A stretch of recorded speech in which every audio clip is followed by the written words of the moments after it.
Most people know that in the Bronze Age we have various types of sword which developed, even what we would refer to as a Bronze Age rapier, but this is a Bronze Age leaf-bladed sword of a type that I recently was talking about with my friend Scalagrim in a collaborative video that we did together.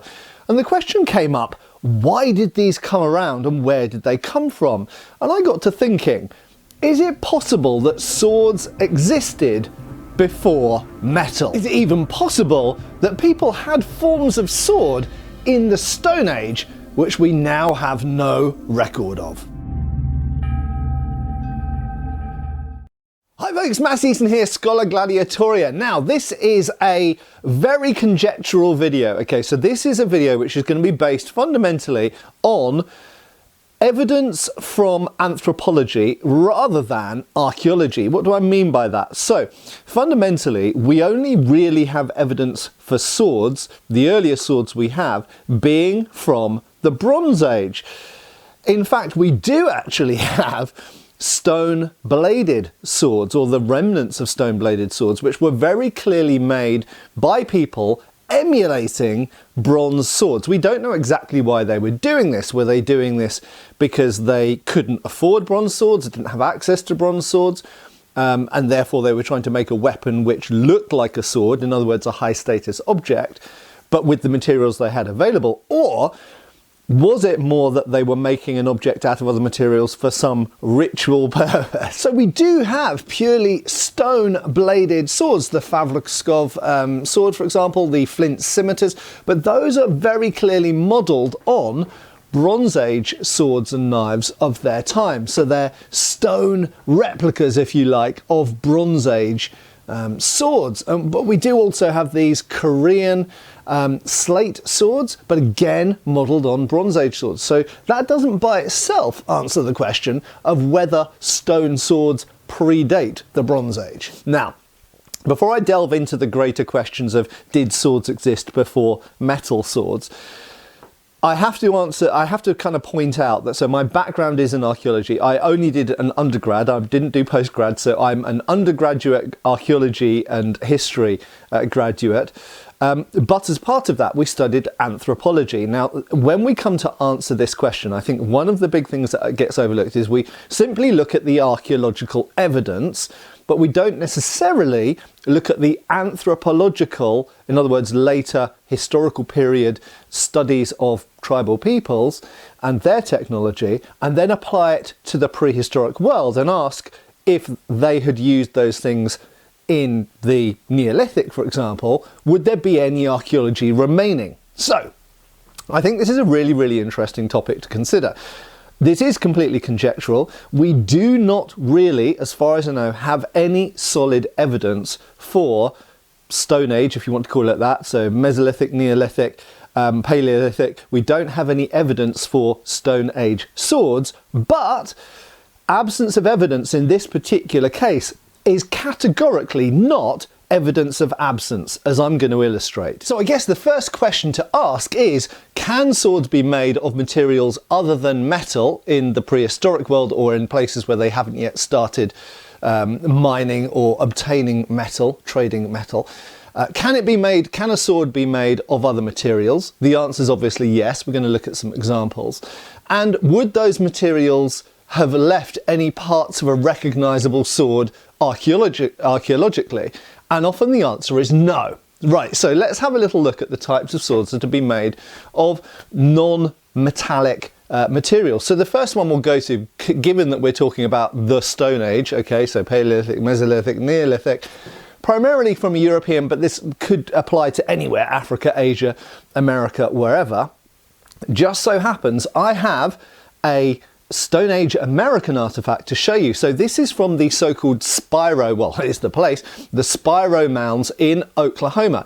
Now, this and a number of other artifacts have been donated to the channel by a wonderful gentleman by the name of Robert E. So many thanks to Robert for sending these things over the course of some time, and this is a whopping great blade that Robert has sent. Now, the Spiro Mounds, if you look at American archaeology, we actually find a very diverse range of stone manufacturing styles throughout America over periods of time. So different regions actually have regional styles of working stone, and equally it's different over time. Now this is the same in prehistoric Europe, of course.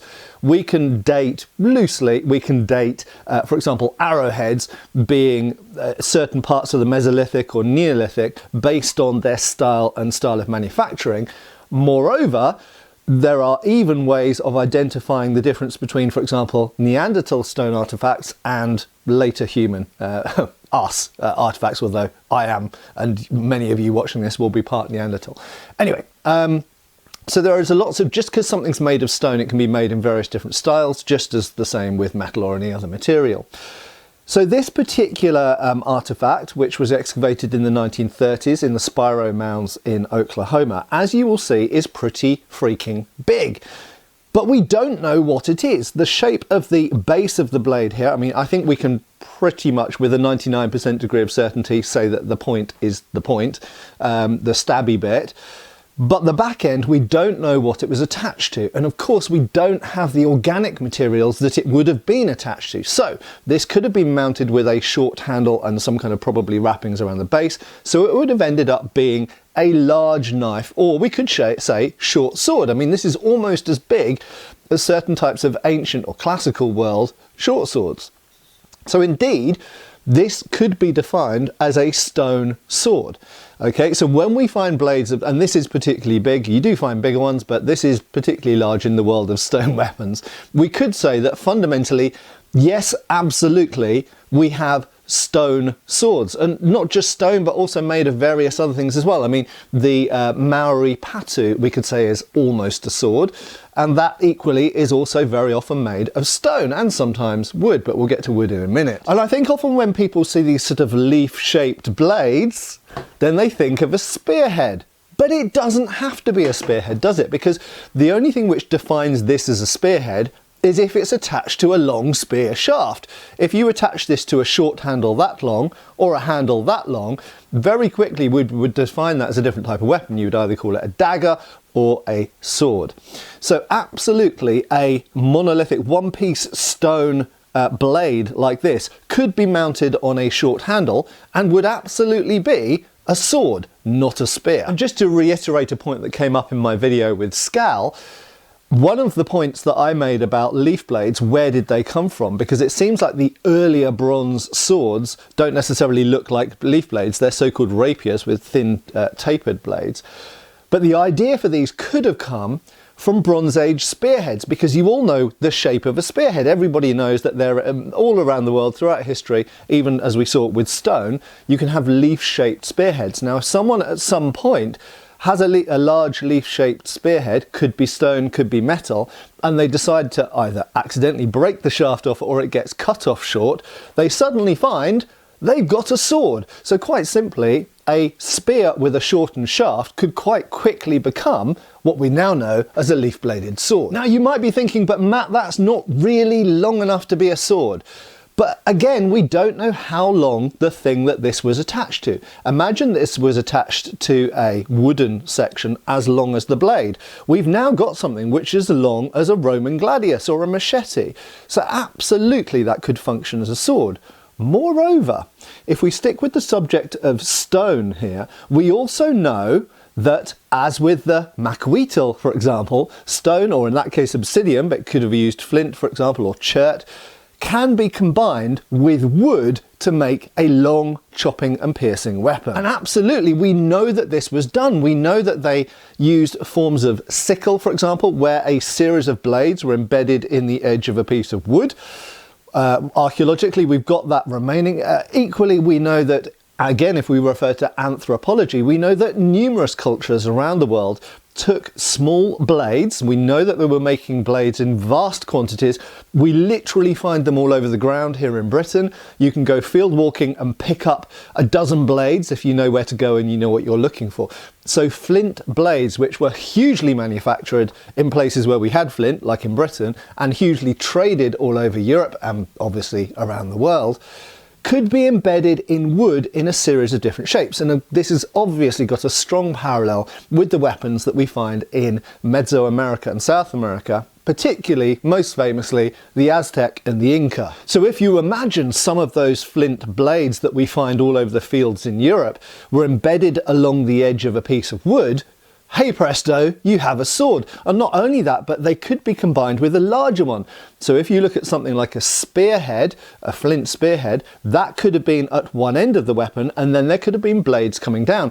And again, we find parallels for this in not only in Mesoamerica with people like the Aztec and the Macuitl and the kind of glaive polearm version of that, but we even find it in some of the South Sea islands, and not always stone as well. Sometimes teeth are used, okay? So famously shark teeth are used, and if you use shark teeth or stone, flint, whatever, all you're generally going to find archaeologically is the remains of those hard bits of material. So you will find, oh, there's a bunch of shark teeth in the ground here, or you'll find a bunch of flint blades, which are often described as scrapers or as individual blades. But you put those things together with a piece of wood or some other material, bone, horn, antler, holding the thing together, again, you have a sword very quickly and easily. And when we're combining stone and wood, I don't think it's any great leap of imagination to imagine that you end up with weapons that are the prototypes for what in the Bronze Age becomes some of the Bronze Age weapons we see. Certainly we know that's kind of true with spears, okay? Spear, which is probably the weapon along with the bow or just the simple rock, and the hand axe, which go back the furthest, okay? And as soon as you're making spearheads, it is really a very small jump to make something you can hold in your hand or potentially wear and carry more conveniently as a backup sidearm. Now, one of the things that often gets overlooked is people think about stone artifacts, metal artifacts, and then if they know enough about stone artifacts, they think about combining the stone or sometimes obsidian with wood. But what they often overlook is looking at anthropological groups who were studied in the 19th and 20th centuries who don't even use stone, who simply use wood. And in fact, even in places where they were using stone tools, very often wooden weapons were seen as enough, as good enough. And so in the case of this Papua New Guinean staff here, this is edged. It is not just a club, it has an actual edge to it. And of course this is the same in places like Fiji and New Zealand. Various groups throughout our known history have used edged implements, the Aborigines of Australia as well.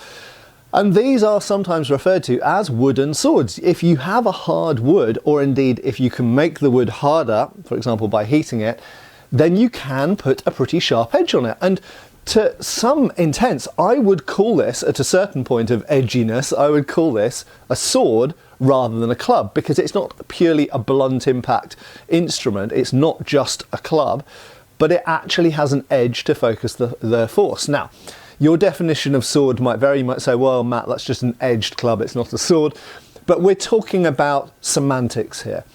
At a certain point, an edged implement like a boomerang can be classed as a type of sword. And as we've seen, when you combine something like this with stone and obsidian and start to edge the thing, or indeed with shark's teeth, then I think most people at that point concede that this is now a form of primitive sword. So to conclude, were there swords before the Bronze Age? And I think the answer has to be yes, if we rely on anthropology, because if we look anthropologically at groups all over the Pacific and South America, North America as well, bits of Africa, then we indeed find weapons which are analogous to swords, but are made of non-metallic materials. Whether they're made of wood, whether they're made of stone or obsidian, or whether they're a combination of those things, or indeed they could involve antler, bone, teeth, these sorts of things.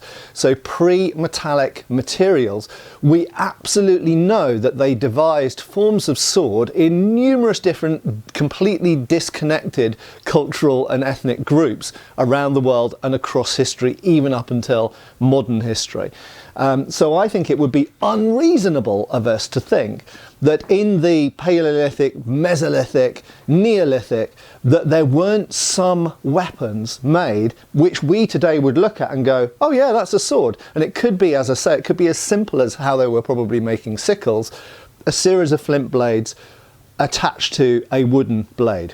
And you know, what would we find archaeologically? The wood would be completely gone unless it happened to go into a bog or very specific situations like that. For the most part, we would find a series of flint blades in the ground, or teeth in fact. And what do we find archaeologically from this period? Loads and loads of flint blades. And we don't really know, even with axes in many cases, we don't really know how those were attached to shafts, wood or antler, and we don't really know what form those shafts took. So there we go, something to mull over. My belief is that the Bronze Age sword, although as we see it here is very much a product of the Bronze Age, in that case kind of late Bronze Age, it was part of a tradition. I don't think that swords came about purely in the Bronze Age. I think there were probably weapons which took their place and occupied that space within combat and within personal kind of armament and self-defense and hunting in some cases in the Stone Age. We just don't know what they looked like. Anyway, what do you think? Do you think this is complete BS? Do you maybe know about any archaeological examples of the organic material that flint blades were attached to? And some of these maybe could have been sword types. As I say, I think we've got evidence for the sickles. We've obviously got evidence of axe handles. But when we get into spears, it's a little bit more vague. We don't really know how long those shafts were and this kind of stuff. And in some cases, a spear shaft could have been quite short, so the weapon would have ended up being more akin to what we'd now call a sword rather than a spear. Anyway, thanks a lot for watching, and thanks once again to Robert for these this is just one of a few absolutely fantastic flint blades and artifacts. And I hope I will see you back on the channel soon. I have been Matt Easton, I will continue to be. Cheers, folks. Thanks for watching. We've got extra videos on Patreon. Please give our Facebook a like and subscribe if you haven't already. Cheers, folks.